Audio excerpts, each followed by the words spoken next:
Hello everyone, कैसे हैं आप सब। एक बार पुनः आप सभी का आपके अपने चैनल शिव कोचिंग क्लासेस पर स्वागत है। क्लास 12 फिजिक्स एनसीईआरटी चैप्टर 8 में आज हम 3 तरंगों के बारे में समझाएंगे। रेडियो तरंगे, सूक्ष्म तरंगे और अवरक्त तरंगे। देखिए, ये जो टॉपिक है वो कुछ समझने लायक है और कुछ याद करने लायक है। हर एक टॉपिक को आपको पूरा याद नहीं कराया जा सकता। जैसे इनकी परास की बात की जाए तो याद ही करना होगा। इनके परास के आधार पर ही इनको तरंग बांटा गया है। जैसे रेडियो तरंग, सूक्ष्म तरंगे, अवरक्त तरंगे, इसके बाद भी गामा तरंगे और 7 प्रकार की जो तरंग इस चैप्टर में आप अध्ययन करोगे तो उनको सभी को तरंग दैर्ध्य और उनके परास के आधार पर बांटा गया है। समझ रहे ना। तो पहला तरंग जो आप पढ़ने वाले हो वो है रेडियो तरंग, इसके बाद सूक्ष्म तरंग, अवरक्त तरंगे, फिर दृश्य प्रकाश तरंगे, पराबैंगनी तरंगे, एक्स किरणें, गामा किरणें। इन 7 किरणों के बारे में या तरंग के बारे में आप लोग चर्चा करोगे। ये बढ़ती हुई आवृत्ति या घटते हुए तरंगदैर्ध्य के क्रम में विद्युत चुम्बकीय तरंग है। समझ रहे हैं। विद्युत चुम्बकीय तरंग आप लोग पढ़ चुके हो। उन्हीं के ये जो भाग हैं उनको अपन पढ़ने वाले हैं। तो पहला जो आपका है रेडियो तरंगे। रेडियो तरंगों की जो परास होती है वो कहाँ से कहाँ तक होती है? 500 किलो हर्ट्ज से 1000 मेगा हर्ट्ज के बीच। तरंगदैर्ध्य इसका होता है 6 × 10⁻² मीटर से 0.3 मीटर के बीच होता है। तरंगदैर्ध्य यदि आपको याद करना है तो याद कर लो 6 × 10⁻² मीटर से 0.3 मीटर के बीच।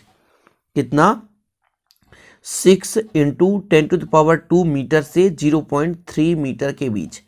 ऑब्जेक्टिव टाइप में कभी कभी पूछा जा सकता है, इसलिए मैं आपको बता देता हूं कि तरंगदैर्ध्य कितना होगा। तो यहाँ पर मैं लिख दे रहा हूं, थोड़ा सा आप लोग लिख लेना।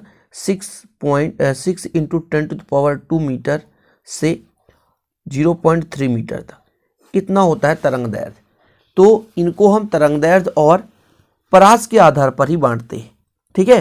तो रेडियो तरंगों का जो परास होता है 500 किलो हर्ट्ज से 1000 मेगा हर्ट्ज के बीच, और जो आपकी तरंगदैर्ध्य होती है 6 × 10⁻² मीटर से 0.3 मीटर के बीच। अब देखिए इसकी उत्पत्ति कैसे होती है।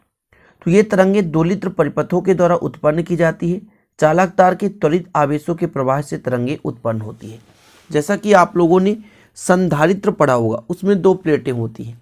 एक प्लेट पे प्लस क्यू आवेश हम प्रवाहित करते हैं, तो दूसरे प्लेट पर अपने आप स्वतः ही प्लस और माइनस आवेश उत्पन्न होता है। पासवर्ती तल पर माइनस क्यू आवेश, दूरवर्ती तल पर प्लस क्यू आवेश। तो इनके बीच जो कुछ ना कुछ तरंगे होंगी जिसके कारण ये जो आवेश उत्पन्न होता है, तो ये जो आवेश त्वरित गति करते हैं तब उनमें जो तरंग उत्पन्न होगी उसे हम कहते हैं रेडियो तरंगे।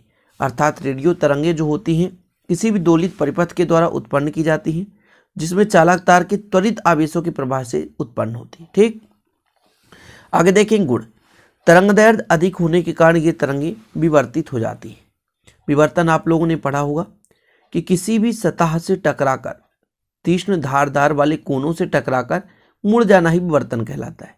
तो तरंगदैर्ध्य इसका अधिक होता है, इस कारण से इसमें विवर्तन की क्रिया होती है।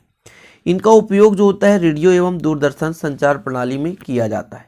अब इनको याद ही करना पड़ेगा उपयोग, कि इन तरंगों का उपयोग कहाँ करते हैं। तो रेडियो एवं दूरसंचार प्रणाली में किया जाता है। क्लियर। चलिए आगे चलते हैं स्टूडेंट। सूक्ष्म तरंगे, दूसरा तरंग है सूक्ष्म तरंग या सूक्ष्म तरंगे। सूक्ष्म तरंगों को लघु तरंगदैर्ध्य की रेडियो तरंग भी कहते हैं। अर्थात ये तरंग जो है लघु रेडियो तरंग होती हैं। इन तरंगों की आवृत्ति 3 गीगाहर्ट्ज से 300 गीगाहर्ट्ज के बीच होता है। ये आप आवृत्ति परास देख रहे हो, 3 गीगाहर्ट्ज से 300 गीगाहर्ट्ज के बीच। तरंगदैर्ध्य 0.1 मीटर से 1 किलोमीटर के बीच, 0.1 मीटर से 1 किलोमीटर के बीच। तो बस आपको यही 2 चीज़ याद रखना है कि सूक्ष्म तरंग का जो आवृत्ति परास है वो 3 गीगाहर्ट्ज से 300 गीगाहर्ट्ज होता है, और यदि इनके बीच तरंगदैर्ध्य देखा जाए तो 0.1 मीटर से आपका 1 किलोमीटर के बीच होता है। ठीक है। यदि इनकी उत्पत्ति की बात की जाए तो इन तरंगों का उत्पादन विशेष प्रकार के निर्वात ट्यूबों जैसे मैग्नेट्रॉन, क्लाइस्ट्रॉन या गन डायोड आदि के द्वारा किया जाता है। मतलब डायरेक्ट हम किसी चालक तार के त्वरित आवेश से उत्पन्न नहीं कर सकते। इसको हम विभिन्न प्रकार के जैसे तरंगों में जो आपका मैग्नेट्रॉन प्रयोग किया जाता है, क्लाइस्ट्रॉन, गन डायोड आदि के द्वारा हम उत्पन्न करते हैं। ठीक है, चलिए ये नॉर्मल है, ज़्यादा इनको रटना नहीं है। मेन आवृत्ति परास और गीगाहर्ट्ज, इनमें 2 नंबर क्वेश्चन आ जाता है, तो कभी कभी आ जाता है जैसे सूक्ष्म तरंग पर टिप्पणी, तो फिर आपको लिखना पड़ेगा। ठीक, अब इसके गुण के बारे में चर्चा करते हैं। तो इन तरंगों का तरंगदैर्ध्य बहुत कम होता है, अतः बड़े आकार के अवरोधों पर ये किरणें विवर्तित नहीं होती और संकीर्ण किरण के पुंज के रूप में आगे बढ़ जाती हैं। इस प्रकार इन तरंगों को बिना फैलाव के एक विशेष दिशा में भेजा जा सकता है।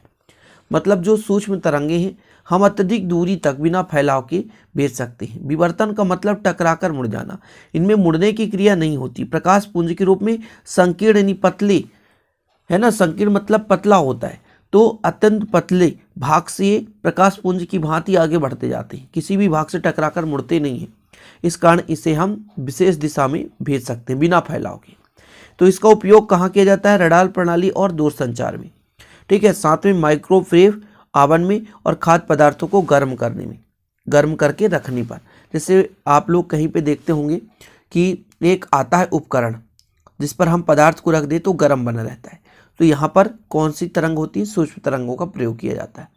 तो ये कुछ उपयोग वगैरह तो याद ही करना पड़ेगा स्टूडेंट, इसमें कोई कंप्रोमाइज़ नहीं है और ना इसमें कोई लॉजिक है कि बिल्कुल बिना मतलब याद किए याद हो जाए, थोड़ा सा लॉजिक लगाना पड़ेगा। ठीक है, क्रम से याद करेंगे तो ये है कि याद रहेगा। इसके बाद देखिए अवरक्त तरंगे। इन तरंगों का आवृत्ति परास लगभग 3 × 10⁻11 हर्ट्ज से 4 × 10⁻14 हर्ट्ज के बीच होता है। अब देखिए इसकी आपको 2 कॉपी यदि बनानी है तो आप सेम 2 कॉपी कर सकते हैं, या कि इसका पूरा आप विधिवत नोट्स लेना चाहते हैं तो 9685299149 पर कांटेक्ट कर सकते हैं।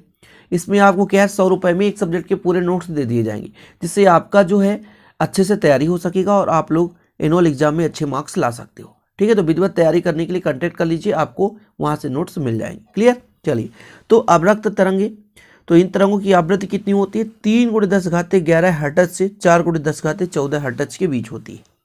ठीक है, और यदि इनकी तरंगदैर्ध्य की बात की जाए, ये आवृत्ति परास है स्टूडेंट, सॉरी आवृत्ति परास है। तरंगदैर्ध्य की बात की जाए तो 1 mm 1 मिलीमीटर से 700 नैनोमीटर के बीच होती है। 1 मिलीमीटर से कितने नैनोमीटर के बीच? तो 700 नैनोमीटर के बीच होती है। समझ रहे हैं? अब इनकी उत्पत्ति कैसी होती है? तो गर्म पिंड एवं अणुओं से उत्पन्न होती है। जैसे कोई सूर्य की प्रकाश है, सूर्य है, एक गर्म पिंड है, यहाँ से अवरक्त तरंगें निकलती हैं। कोई भी पिंड होगा जो यदि गर्म होगा वहाँ से अवरक्त तरंगें निकलेंगी।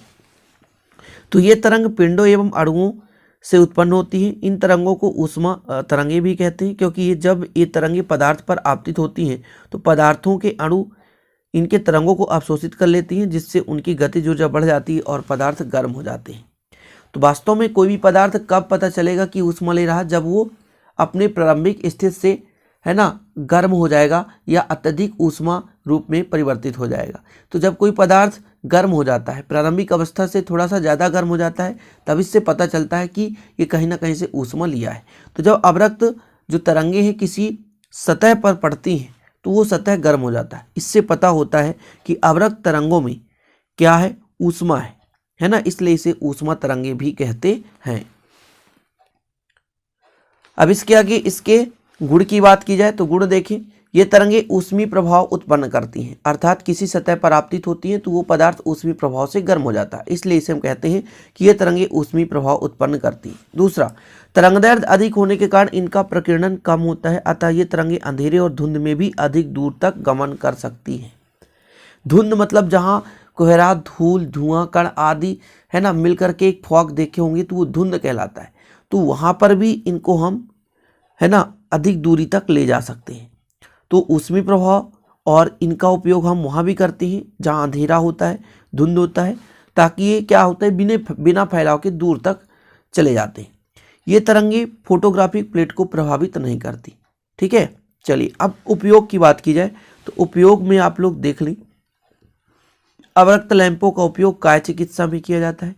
इन तरंगों का उपयोग अंधेरे, धुंध या रात में फोटोग्राफी के लिए किया जाता है। ठीक है, साथ में पौधे घरों में पौधे को गर्म रखने के लिए किया जाता है। उपग्रहों में लगे अवरक्त संसूचक का उपयोग पौधे की वृद्धि का प्रेक्षण करने तथा सैनिक उद्देश्यों के लिए किया जाता है। घरेलू विद्युत उपकरणों जैसे टीवी सेट, वीडियो रिकॉर्डर एवं हाई फाई प्रणालियों में रिमोट नियंत्रक के लिए अवरक्त तरंगों का उपयोग किया जाता है। तो ये हो गया कुछ प्रमुख तरंग, और आप लोग स्क्रीनशॉट ले लिया करो, ठीक है। मैं आपको समय दे दूंगा जिनको यदि पूरा विधिवत नोट्स बनाना है तो 96 85 29 91 पर कांटेक्ट कर लीजिए। इसके पूरे PDF ले लीजिए हाल चैप्टर के, आपको अच्छे से नोट्स बनाने की जरूरत नहीं पड़ेगी। हो सकता है आप मोबाइल से भी पढ़ाई कर सकते हो। इससे फायदे क्या होते हैं, कभी आपके घर में लाइट नहीं है या 2-4 दिन लाइट नहीं है तो आप मोबाइल चार्ज करके मोबाइल से पढ़ाई कर सकते हो, समझ रहे हो। रात के वक्त सोते वक्त यदि आप गलत स्नैक वीडियो देखना, टिकटॉक वगैरह जो भी वीडियो आते हैं, हालांकि अब टिकटॉक तो बैन हो गया, लेकिन जो भी छोटी मोटी चीज़ें जो देखकर आप बाय, उससे अच्छा क्या है कि आप इसके मोबाइल में यदि PDF है तो वहाँ से आप पढ़ाई कर सकते हो। तो आशा उम्मीद है वीडियो पसंद आएगी, पसंद आए तो लाइक कर देना और दोस्तों के साथ शेयर कर देना, क्योंकि इसी प्रकार की वीडियो हम लाते रहते हैं। साथ ही बेल आइकन प्रेस कर लेना। मिलते हैं अगले वीडियो में, तब तक के लिए जय हिंद, वंदे मातरम।